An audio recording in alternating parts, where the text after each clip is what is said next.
कोल्हापूर आणि सांगली जिल्ह्यातील ठेकेदारांनी शासनाकडून थकीत असलेल्या 1200 कोटी रुपयांच्या थकीत बिलासंदर्भात सार्वजनिक बांधकाम विभागाच्या अधिकाऱ्यांना शेवटचा अल्टिमेटम दिलाय। सांगलीच्या तांदुळवाडी येथील ठेकेदार हर्षल पाटील यांच्या आत्महत्येनंतर राज्यातील ठेकेदारांचे प्रश्न पुन्हा एकदा समोर आले। कोल्हापूरसह सांगलीतील ठेकेदारांनी आज कोल्हापूरच्या सार्वजनिक बांधकाम विभागाच्या कार्यालयावर मोर्चा काढला। शासनाने 15 ऑगस्ट पर्यंत थकलेली बिलं द्या, अन्यथा उग्र आंदोलन छेडत ठेकेदार हर्षल पाटील सारखं पाऊल उचलावं लागेल असा सज्जड इशारा देखील आता आंदोलकांनी दिलेला आहे।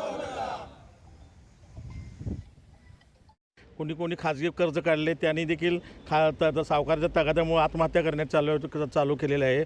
आमच्यातील एक सहकारी हर्षल पाटील तांदुळवाडी याने ते आत्महत्या केलेली आहे। आज सांगली येथे एका कॉन्ट्रॅक्टरने तेथील प्रशासनाला निवेदन दिलेलं आहे की तोही आत्महत्या करणार आहे म्हणून। अशी वेळ प्रत्येक कॉन्ट्रॅक्टरवर येण्याची शक्यता आहे आणि त्यामुळं आमची सरकारला एक महत्त्वाची विनंती आहे की त्यांनी लवकरात लवकर आमची जी देणी आहेत ती त्यांनी द्यावीत आणि तरच पुढील निविदा काढाव्यात, अन्यथा निविदा काढू नयेत की बाबा आमचं जर काही देणं दिलं नाही तर 15 ऑगस्टला आम्ही मोठ्या प्रमाणावर ऑल ओव्हर महाराष्ट्र मुंबईमध्ये जाऊन आंदोलन करणार आहे।